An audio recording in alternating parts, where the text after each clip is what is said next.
Hey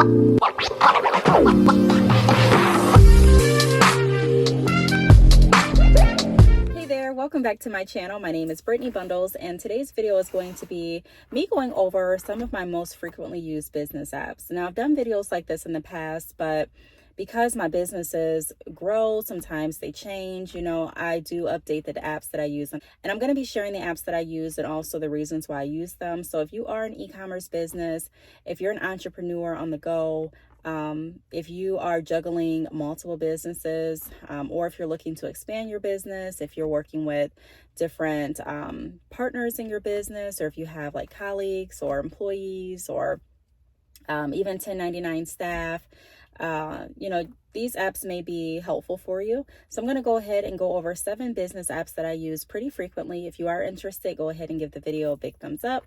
Please make sure that you are subscribed. I also want to encourage you all to support me on my second channel, which is Brittany's Place. I will have the link down below.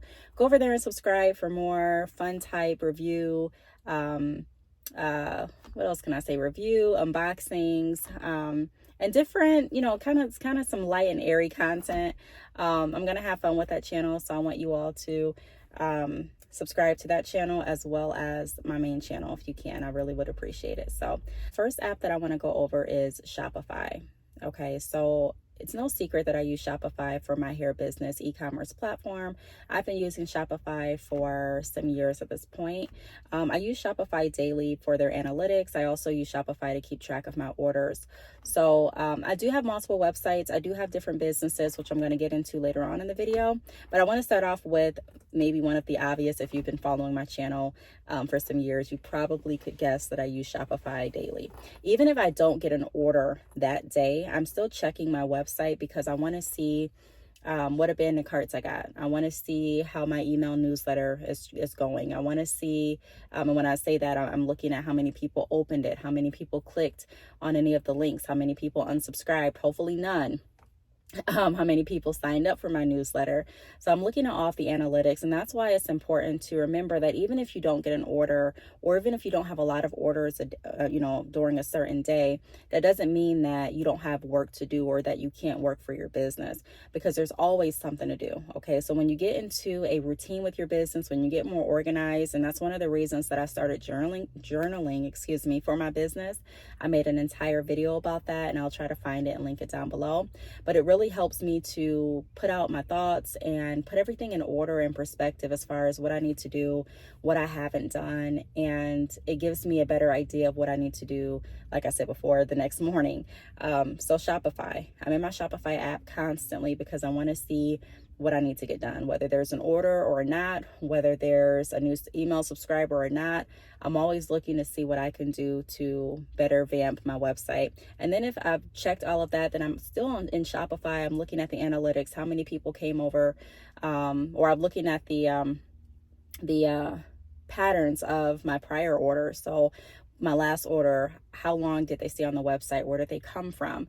And that gives me an idea of where a lot of my traffic is coming from and where I may want to focus my attention during that month. Okay, the second app that I want to talk about, since we're already on Shopify, is Shopify Inbox. If you are interested in trying out Shopify, I have a link for that too.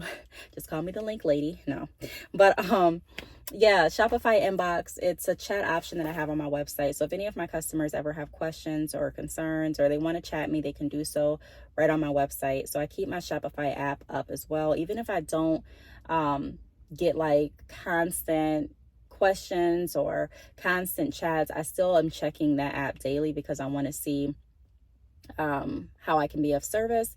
And then also, I made a video before just explaining how I use every opportunity to increase my orders. And so if I have a customer that let's say I have a customer, for example, that reached out a couple months ago and they were interested in signing up for my drop shipping service. If I didn't hear back from them, I'm taking a look and seeing, okay, well, how many people reached out for drop shipping that didn't get back to me?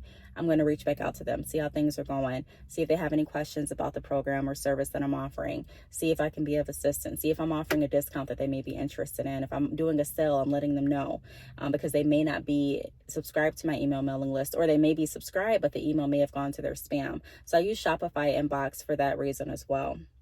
The next app that I'm going to go over is Calendly. Now, I use Calendly pretty frequently too. Calendly is a scheduling app or a scheduling website, and you don't have to have a credit card to get started.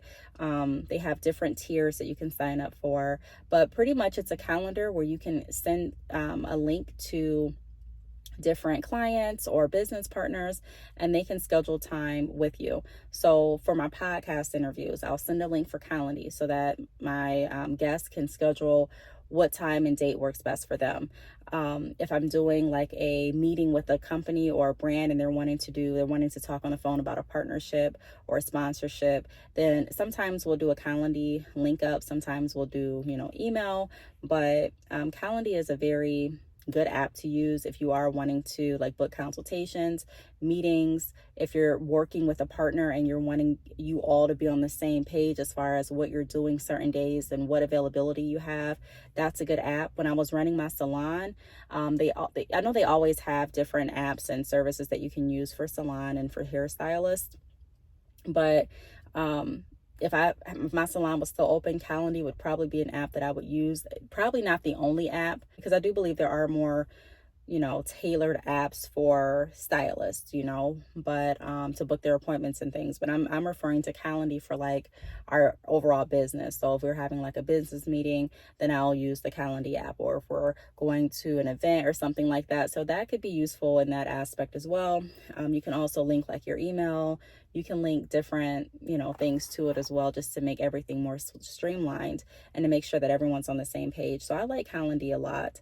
Another app that I use very frequently is YouTube Analytics. Now, if you are a YouTuber, or if you're looking at starting a channel, creating content, I'm just going to let you know one of the challenges is coming up with content, right? Like, you can think that you have a whole bunch of ideas, and you may have a whole bunch of ideas, but the longer you stay on YouTube, the more you produce, there may come a time where you just feel like you don't have ideas. Like, you're like, look, what can I talk about now? I've been on YouTube for 5 years. I have over 1,200 videos. So I've talked about a lot of things. So it's very helpful for me to be able to see different video suggestions, and not just any video suggestions, but like what my audience is into. So I'll open my YouTube Studio app, I'll click on research, and then it gives me the top searches. So as you can see, it says how to start a business selling hair bundles, get ready with me makeup videos.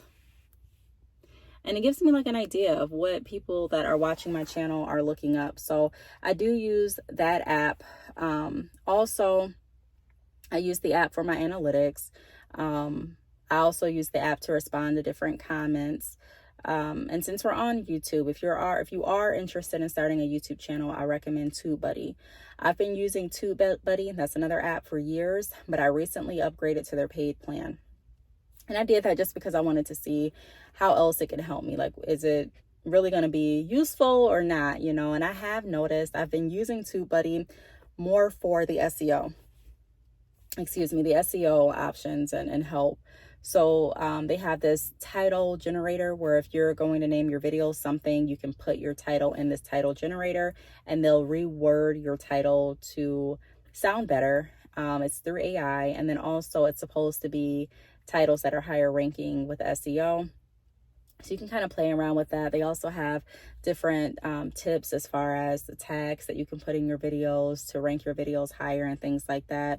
But I was on YouTube for some years before I even knew about SEO as far as YouTube. Like, I knew about it with the website, but I wasn't thinking about SEO optimization on my YouTube videos, which I should have been thinking about. So I have thousands of videos that aren't properly set up. But, you always can start, once you know better, you do better, right? Or at least you're supposed to. So I do have a link. I think I have a link for TubeBuddy too. If I do, it'll be down below. But that is another app that I use very frequently. Another app that I wanted to go over is PayPal. So PayPal, pretty self-explanatory. I'm not going to go too much detail.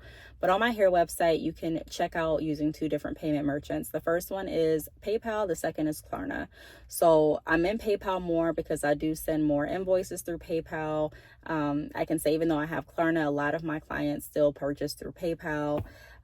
So I'm in PayPal because that's how I collect my money. PayPal is also how I send my vendors money when I'm looking to purchase more inventory. So I use that app. I also get paid through PayPal when I'm doing different like sponsors or different like review videos for companies. If I'm working with a company behind the scenes, and let's say I don't do a video, but I'm working on a project with them or for them, I get paid through PayPal. So I'm using PayPal pretty frequently. The last app I'm going to go over is SmartLine. So SmartLine is a grandfathered phone plan through GoDaddy.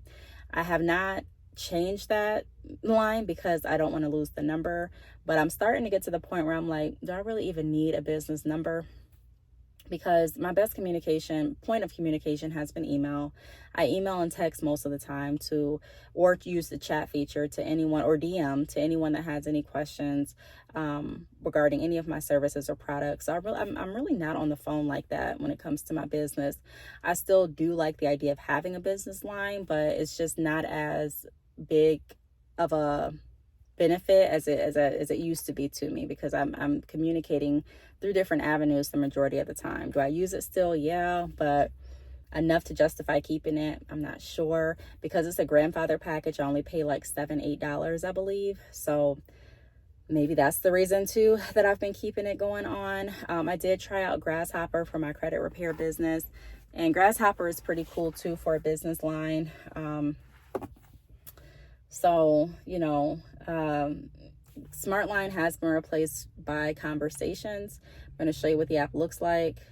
So this is what the app looks like. I was using it for a little bit and then decided not to.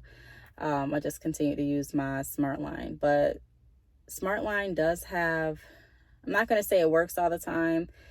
Sometimes I have issues getting my texts. Sometimes, like I said, the texts are delayed, so I don't like that. Sometimes the calls will ring once and go straight to voicemail before I even get a chance to answer it. But for the most part, SmartLine works. It's pretty good for my business, and it may not even be anything wrong with SmartLine. It may be my phone or how something's set up, or I may need to take the app off and refresh. I'm not putting anything on GoDaddy or SmartLine and saying it's just their fault. It definitely may be something with how I have the app configured, or the fact that they phased it out and that it's a grandfather plan. I have to check with them and see if it's even going to be available for me going forward. I think that it does cancel at a certain time. If I'm not mistaken, I got an email about that. I just don't know what date it's going to cancel. But yeah, those are the 7 apps that I've been using pretty frequently. If you have any questions about any of the apps, feel free to leave them down below. I do want to thank you all for watching, and I will talk to you all in the next video. Bye.